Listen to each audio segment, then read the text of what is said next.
ओम शांति। 6/5/26 की मुरली है। बाबा कहते हैं, मीठे बच्चे, जब तुम संपूर्ण पावन बनोगे तब ही बाप तुम्हारी बलिहारी स्वीकार करेंगे। अपने दिल से पूछो, हम कितना पावन बने हैं। बाबा कब बलिहारी स्वीकार करेंगे? जब हम संपूर्ण पावन बनेंगे तब। और हमें अपनी चेकिंग करनी है, हम कितना पावन बने हैं। प्रश्न है, तुम बच्चे अभी खुशी खुशी से बाप पर बलि चढ़ते हो, क्यों? उत्तर में, क्योंकि तुम जानते हो अभी हम बलिहार जाते हैं तो बाप 21 जन्म के लिए बलिहार जाते हैं। तुम बच्चों को यह भी मालूम है कि अब इस अविनाशी रुद्र ज्ञान यज्ञ में सब मनुष्य मात्र स्वाहा होना ही है। इसलिए तुम पहले ही खुशी खुशी से अपना तन मन धन सब कुछ सुहा कर सफल कर लेते हो। ये कितनी बड़ी बात है। भगवान आया है धरती पे, जिसको पुकार रहे थे आधा कल्प, वह आकर कह रहा है कि तुम मुझ पर बलिहार जाओ। कैसे? खुशी खुशी से। तन मन बलिहार का मतलब मेरे पास जो कुछ है सब कुछ उसका है। तो इसका मतलब डिटैच होना, माने अपने ही जो तन मन धन है उसमें अपने ही निमित्त बनकर रहना, ट्रस्टी बनकर रहना, मालिक शिव बाबा को बना देना कि वो जैसा चाहे इसको यूज करे। लेकिन हमें जब पता चल गया कि टाइम ज़्यादा नहीं है, उसके बाद भी अगर हम गफलत करते हैं तो अपनी तकदीर को ही ठोकर लगा रहे हैं। तो ये हमें अटेंशन देना है। और बलिहार कितना हम बाबा पे गए, फिर बाबा हमको 21 जन्मों के लिए बलिहार जाते हैं। गीत है, मुखड़ा देख ले प्राणी। कौन सा मुखड़ा देखने बोल रहा है बाबा? दिल दर्पण में। अब हमारा दिल का दर्पण माने मन के दर्पण में जाकर हम देखेंगे हमारी मन बुद्धि में क्या क्या दिखाई दे रहा है अभी भी, कि हम सच्चे मन से बाबा पे बलिहार गए कि अभी भी किसी और पर बलिहार है। ये चेकिंग अपनी करनी है। ओम शांति। शिव भगवान उवाच, जरूर अपने बच्चों प्रति ही नॉलेज सिखाते हैं व श्रीमत देते हैं।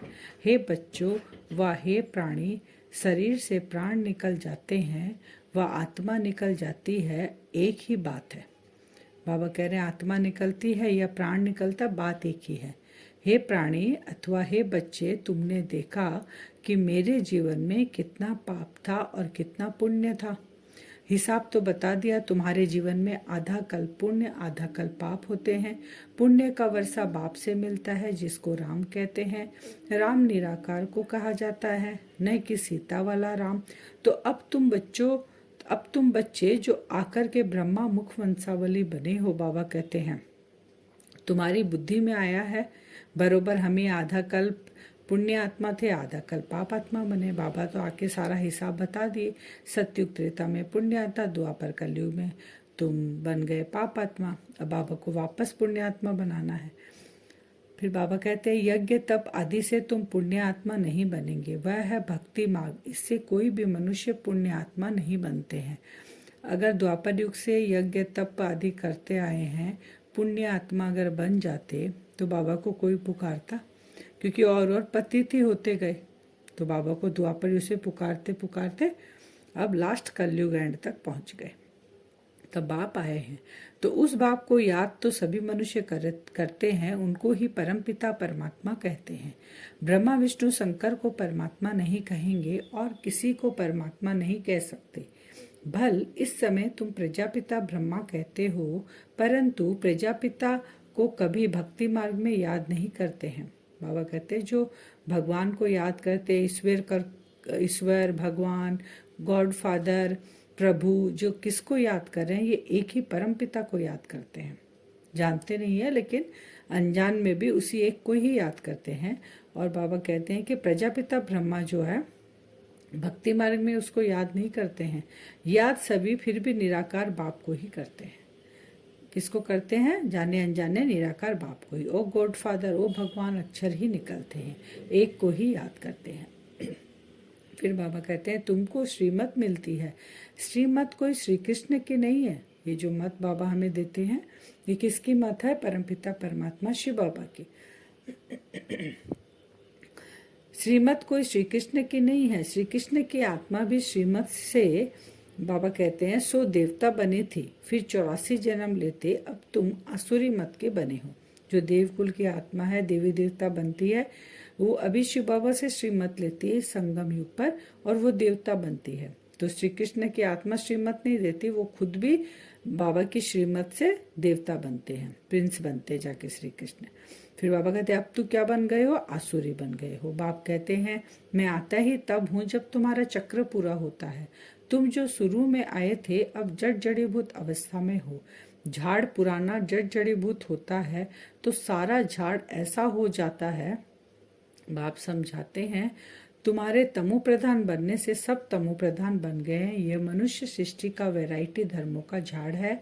इसको उल्टा झाड़ कहते हैं, इसका बीज ऊपर में है।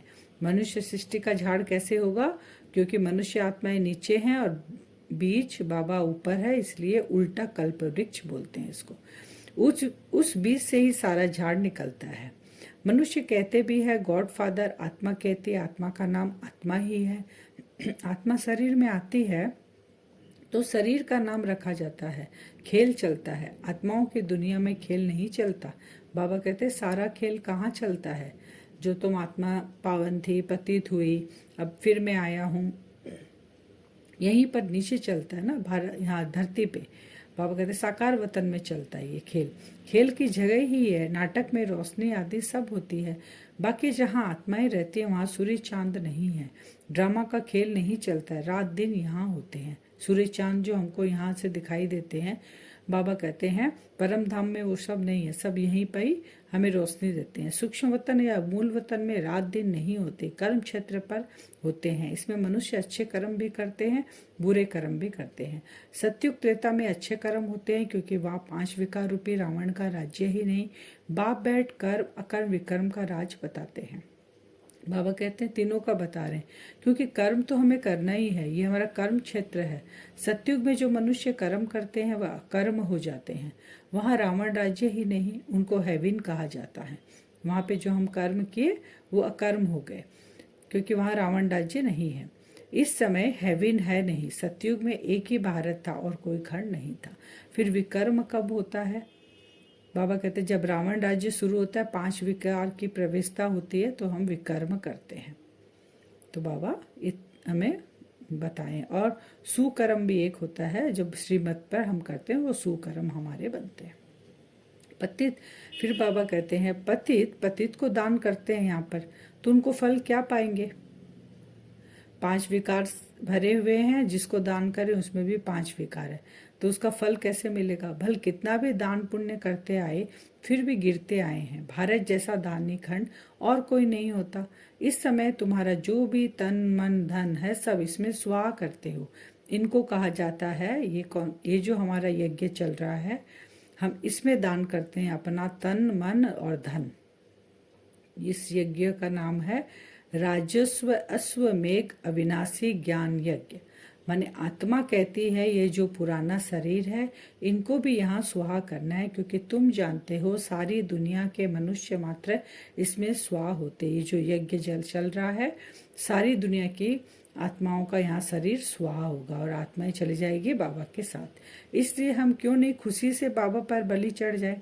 ऐसे भी बनना है, बोलते ना योग और भोग। अगर योग से हम अपने विकर्मों को विनाश करेंगे और खुशी खुशी बाबा के ऊपर बलिहार जाएंगे, तो बाबा कहते हैं शरीर तो स्वाहा हमारा भी होना है, लेकिन प्राप्ति कर कर जाएंगे 21 जन्मों की। और जो नहीं करेंगे लास्ट में बाबा कहते हैं उनको सजा मिलेगी, तो प्राप्ति भी नहीं हुई, सजा भी नहीं, ना वो 21 जन्म सुख शांति की दुनिया में जा सकते हैं। आत्मा जानती है, हम बाप को याद करते हैं, कहते भी आए हैं बाबा आप जब आएंगे तो हम बलिहार जाएंगे, क्योंकि अब हमारे बलिहार जाने से आप फिर 21 जन्म के लिए जाते हो, तो ये सौदा कितना अच्छा है। फिर बाबा कहते हैं सभी रावण अर्थात 5 विकारों की जेल में हैं अभी, इसलिए दुखी हो पुकारते हैं हमको इनसे छुड़ाओ। एक की बात नहीं है, बाप समझाते हैं सारी दुनिया रावण की जेल में है। रावण राज्य है ना, बाबा कहते हैं एक नहीं है रावण राज्य में, सारी दुनिया है। जो लंका बाबा कहते हैं सब के अंदर सबका मन लंका है, उसमें रावण का राज्य है, तो ये एक की बात नहीं है। कहते भी हैं राम राज्य चाहिए, गांधी जी ने भी कहा था, लेकिन सन्यासी कभी ऐसे नहीं कहेंगे कि राम राज्य चाहिए, भारतवासी ही कहेंगे, क्योंकि राज्य कहाँ हुआ था, भारत में ही हुआ था। बाप कहते हैं मेरा कर्तव्य सबसे अलग है, मैं ज्ञान का सागर हूँ। मुझे ही तुम पुकारते हो हे पतित पावन, फिर कहते हो लिबरेटर। लिबरेटर किससे करते हैं ये भी कोई नहीं जानते, तुम जानते हो। हम सतयुग त्रेता में बहुत सुखी थे, उसको स्वर्ग कहा जाता था। अभी तो है ही नर्क, इसलिए पुकारते हैं। दुख से लिबरेट कर सुखधाम में ले चलो। क्यों बाबा को पुकारते हैं लिबरेट करो बाबा, हमें दुख से छुड़ाकर सुख में ले चलो। सन्यासी कभी नहीं कहेगी कि फलाना स्वर्गवासी हुआ, वह कहते हैं पार निर्वाण गया। विलायत में भी कहते हैं लेफ्ट फॉर हेवनली अबोर्ड, समझते हैं गॉड फादर पास गए। अब हेवनली गॉड फादर कहते हैं, बरोबर हेवन था, अब नहीं है। हेल के बाद हेवन चाहिए, माने स्वर्ग है, ये सब कह रहे हैं कि हेवन है। माने हेवन फादर के पास गया, तो जो फादर हेवन स्थापन किया उसके पास गए तो हेवन जरूर है। तो गॉड फादर को यहाँ आकर हेवन स्थापन करना पड़ा। लेकिन हेवन कहाँ है? ना मूल वतन में, ना सूक्ष्म वतन। बाबा कहाँ? जहाँ कर्म क्षेत्र है, जहाँ आत्माएं साकार में पाठ बजाती है, वहीं पर हेवन है। बाप कहते हैं मैं आकर प्रकृति का आधार लेता हूँ, मेरा जन्म मनुष्य माफिक नहीं है, मैं गर्भ में नहीं आता हूँ, तुम सभी गर्भ में आते हो। सतयुग में गर्भ महल होता है क्योंकि वहाँ कोई विकर्म होता नहीं। जो सजा भोगे इसलिए उसको गर्भ महल कहा जाता है। सतयुग को क्या कहा जाता है? गर्भ महल। फिर बाप कहते हैं हमें कि अभी भारत पर रावण से श्रापित है भारत हमारा, इसलिए दुर्गति हो गई है। ये बड़ा श्राप भी ड्रामा में नूधा हुआ है। बाबा कहते हैं ये श्राप भी नूधा, क्योंकि खेल है ना, तो नीचे कैसे उतरेंगे? रावण का श्राप मिलेगा, नीचे उतरेंगे तभी तो बाबा फिर हमें चढ़ती कला में ले जाएंगे, ऊपर उठाएंगे, पावन बनाने के लिए आएंगे। तो बाप कहते हैं ये जो श्राप है इसलिए दुर्गति हो गई है, बड़ा श्राप भी ड्रामा में नूध है। बाप आकर वर देते हैं आयुष्मान भव, पुत्रवान भव, संपत्तिवान भव, सभी सुख का वर्षा देते हैं। तुमको आकर पढ़ाते हैं, जिस पढ़ाई से तुम देवता बनते हो। ये नई रचना हो रही है, ब्रह्मा द्वारा तुमको बाप अपना बनाते हैं। गाया भी जाता है प्रजापिता ब्रह्मा, तुम उनके बच्चे ब्रह्मा कुमार कुमारियां बने हो। दादे से वर्षा बाप द्वारा लेते हो, आगे भी लिया था, अब फिर बाप आया है। बाप के बच्चे तो फिर बाप के पास जाने चाहिए, परंतु गाया हुआ है प्रजापिता ब्रह्मा द्वारा मनुष्य सृष्टि की स्थापना होती है, तो यहाँ होगी ना। बाप के बच्चे माने परमात्मा के बच्चे, तो परमात्मा के पास जाना चाहिए।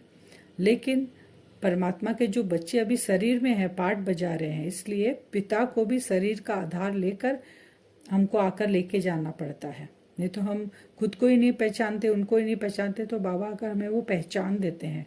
तो प्रजापिता मैंने ब्रह्मा के तन में आते हैं, तो वो भी यहीं पर ही है। तो फिर बाबा कहते हैं प्रजापिता ब्रह्मा के संतान भाई बहन हुए, शिव बाबा के संतान हम भाई भाई हुए। आज का वरदान है नॉलेज के लाइट माइट द्वारा विघ्न विनाशक बनने वाले मास्टर नॉलेजफुल भव। कौन सी लाइट हमें मिल गई? नॉलेज के लाइट, और साथ में वो शक्तियां भी मिल गई, माइट भी मिल गई। तो हम कौन हो गए? विघ्न विनाशक बनने वाले मास्टर नॉलेजफुल भवन। भक्ति मार्ग में गणेश को विघ्न विनाशक कहकर पूछते हैं, साथ साथ उन्हें मास्टर नॉलेजफुल अर्थात विद्यापति भी मानते हैं। तो जो बच्चे मास्टर नॉलेजफुल बनते हुए कभी विघ्नों से हार नहीं खा सकते, क्योंकि नॉलेज को लाइट माइट कहा जाता है, जिससे मंजिल पर पहुंचना सहज हो जाता है। ऐसे जो विघ्न विनाशक है, बाप के साथ सदा कंबाइंड रहते हुए नॉलेज का सिमरन करते रहते हुए कभी विघ्न हार नहीं बन सकते। स्लोगन, अंदर बाहर जो भी बुराइयां हैं उन्हें संपूर्ण विल कर दो तो विल पावर आ जाएगी। बुराइयों को संपूर्ण विल करेंगे तो बाबा से वो पावर हमें मिल जाएगी। अव्यक्त सारे सदा अचल अडोल एक रस स्थिति का अनुभव करो। अभी अनुभवी बन औरों को भी अचल अडोल बनाने का अनुभव कराने का समय है। अभी खेल करने का समय समाप्त हुआ माने अभी हमको अपनी स्थिति बनाने में टाइम वेस्ट नहीं करना है। अचल अडोल हम अचल अडोल हैं, अब दूसरों को करना है। अब हमको अब सदा समर्थ बन निर्बल आत्माओं को समर्थ बनाते चलो। आप लोगों में निर्बलता के संस्कार होंगे तो दूसरे को भी निर्बल बना देंगे। ज्ञान के हर पॉइंट्स का अनुभवी बनने के लिए एकांत प्रिय बनो, एकाग्रता का अभ्यास करो। ज्ञान के पॉइंट्स का अनुभवी कब बनेंगे? जितना आप एकांत में रहेंगे, एकाग्र होंगे, तो मन बुद्धि से हम उस ज्ञान को धारण कर सकेंगे। अब हम वरदान से योग करेंगे। आज हम विघ्न विनाशक की स्थिति में बैठेंगे। सबसे पहले बाबा ने कहा ना, एकांत में चले जाएं और अपने आप को चारों ओर से ध्यान हटाकर मन बुद्धि को एकाग्र कर कर अपना असली रूप देखें। मैं आत्मा दोनों आंखों के बीच में चमक रही हूँ।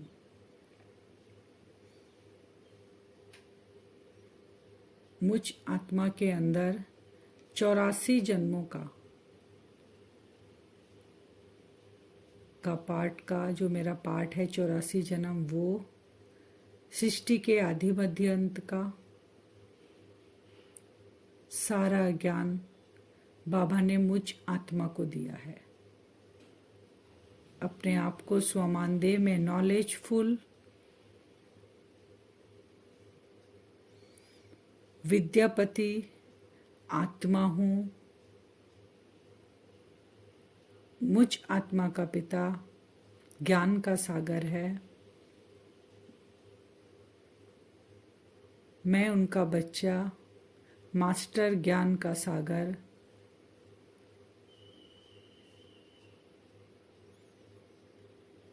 बाबा से शक्तिशाली किरणें निकलकर विजुअलाइज करेंगे। बाबा से बहुत पावरफुल लाइट निकल रही है। शक्तिशाली किरणें का कलर देखेंगे, रेड कलर की लाइट बाबा से निकलकर मुझ आत्मा पर पड़ रही है। मैं आत्मा लाइट के साथ साथ माइट स्थिति में स्थित होती जा रही हूँ। मैं समर्थ आत्मा बनती जा रही हूँ।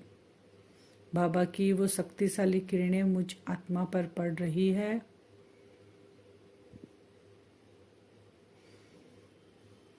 धीरे धीरे विजुअलाइज करें, बाबा परम धाम से नीचे की ओर उतर रहे हैं।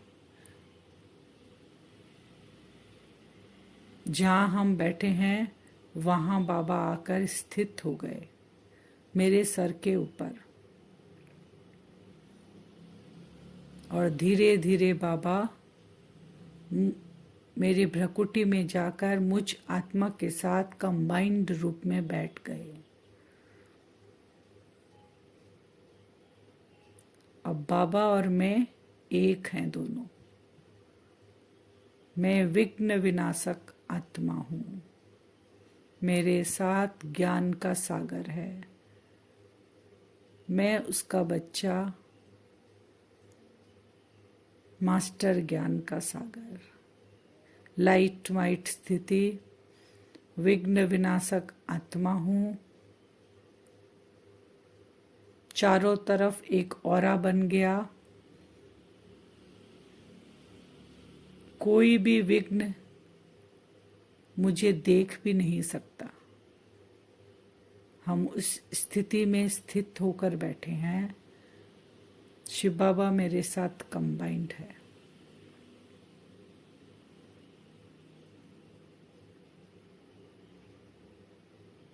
ये सारा दिन कल हम करेंगे।